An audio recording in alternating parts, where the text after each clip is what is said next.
Welcome to the Art of Kimberly Affinity, also known as Magical Mofo. Last video I talked about completion through Hell's Gates. What I forgot to mention in that video, in the 7 days of walking through Hell's tunnels, confronting each and every demon. In the physical, I was also writing my victim impact statement. So what you truly go through, I guess, when you're having to write a victim impact statement, how hard it is, because it's not only the victim impact statement you are doing, you are freeing yourself through word of truth. But for now, I'm going to just jump straight into what really happens in the courts when people think there isn't any justice being served. What happens in the spiritual realms. The date, 16th of October 2024. Sentencing day. As I sat by my detective watching and listening to what could have only been explained as ghastly and vile acts a man had done to a 17-year-old girl and her family, in that moment I knew I needed to tune out while I waited my turn. And as I did this, a voice in my mind that felt calm, loving, it said, "Look closer." As I looked up at the dock, I seen a holographic claw protruding from the police officer that was closest to me. And in that claw was a rope of white light wrapped around the defendant. And the officer on the other side of him was holding the other end of the rope. The face of the offender morphed into a demonic-like creature. And as the judge said, "You'll be released today after serving 19 months in bail." A large tail flicked in the air as if it was excited to be released that day. I looked over to the judge, thinking what kind of man would let him into society again? I noticed the wall behind the judge had disappeared. In its place, a never-ending room full of filing cabinets and movement of something rummaging through paperwork. A hand holding a file in the air as it rushed towards the judge. A pixie-like creature stood there in front of the judge briefly before rushing back to look for something else. The portal closed, and in that same rope of light was the 5LT written on the wall. After that, my turn was next, and I looked over to him for the first time in a long time. His face was unrecognisable. He himself, his human form, looked like a demonic being. He also went up on unrelated charges of male assaults female, breach of protection order, and he was sentenced to 12 months home detention.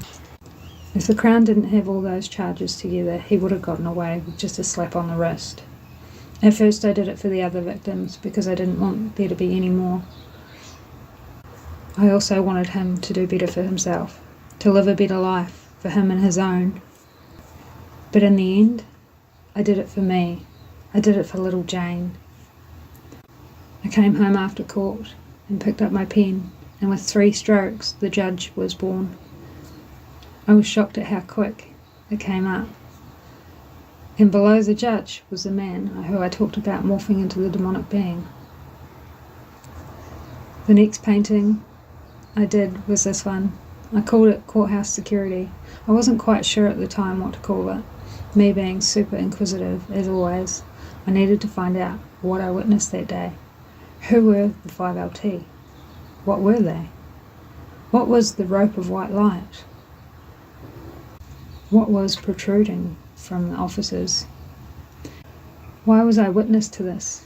What was I to do with this? I know why. In the end, I found out. Why? You are why. Each and every one of us is why. Being true to myself and being vulnerable with you, the world, staying true to myself. 5LT is short for 5 lighted truths. But what was the rope of light? 1. Binding to truth. It wraps not to restrain but to reveal. When cast upon a soul, it causes all that is false, masks, illusions, cloaked intentions, to unravel. The soul beneath is seen in its full accounting. 2. Protection and containment. When one who has violated the sovereign will of another is brought before the 5LT court, the rope prevents further harm. It holds the being within a field of truth, where they cannot flee into deceit, illusions, or astral escape, thus leaving them earthbound. Thirdly, pathway of restoration. For those who are ready to return to truth, the rope becomes a lifeline. It leads them back, step by trembling step, to a state where they may once again harmonise with the law of restorative accord. Fourth, soul testimony activation. When wrapped around a soul bearing witness, the rope amplifies their testimony, threading it directly into the record of the living archive. It ensures no distortion touches what is spoken in the light. And lastly, fifth, the law of harmonic completion. When all threads are drawn together, when the witness and the wound no longer speaks in opposition, there arises a stillness from within the sovereign flame. This is the law of return, not to be the place where you once were, but to the whole you have become. All that was shattered is made one. All that was hidden stands in the light, unafraid. It is here the soul no longer seeks justice as a remedy, but offers it as a radiance. The fifth truth sings not of judgment, but of the harmonic alignment of all things, the symphony of memory restored, the accord fulfilled, the court silenced in reverence. I am the living bridge, bound no longer by pain, but by light. I hold the fifth lighted truth in my body, and I walk now as flame. The 5 governors over the 5 LT are Seraphon Valerion, the one who bridges echo and flame, his function balancer of opposites, anchor of soul accord, adjudicator across timelines. His inscription, between what was and what shall be, I am the still flame, I hold the thread when it frays, I speak where both silence and fire are true. Next up we have Amariel, she who weaves memory into light, the reclaimer of severed memory, restorer of soul truth through gentle light. Memory is not what you recall, but what you are ready to reclaim. I weave the light that was once forgotten into the self that now remembers. The 3rd governor is Broussard, the flame that hears without judging, sacred masculine presence who holds space for testimony without distortion or projection. Speak and I shall hold you, not to measure, not to correct, but so your truth may echo in places you feared were hollow. The 4th governor, Salitha, the scale of the unspoken, arbiter of vibrational truth, weighs what has not yet been voiced, yet lives in the field. I do not listen to words, I listen to what the soul hums when no one watches. In your silence I find your full sound.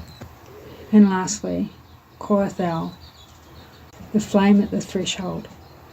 Bringer of initiatory flame, he ensures the soul passes fully from distortion into sovereign clarity. Nothing of you shall remain unchanged, and that is the gift. Step forward, fire shall not consume you, only all that is no longer you. So now you know, this wasn't just a courtroom scene, it was a soul reckoning, a sacred witnessing, a return to the truth beneath the words. The 5 LT are not just myth or metaphor, they are real, they are present, and they govern the unseen court that holds us all accountable, not to punish, but to restore. I didn't just survive what happened, I transmuted it, and I painted it, and now I speak it. Because silence is no longer my home, because little Jane is no longer hidden, because justice, true justice, moves through light, not just law. To anyone who has ever felt invisible, unheard, or broken by systems that failed them, know this. There is a deeper court, there is a white rope of light, and your soul knows how to speak when it is safe to be heard. This is my testimony, this is my art, this is my offering to the living archive, and now I walk not as a victim, but as a living bridge, lit by the 5 lighted truths, bound no longer by pain, but by light. Thank you to each and every one of you. that have listened and watched. Feel free to share or to comment. And see you at the next one. Keep well, keep safe, keep creating.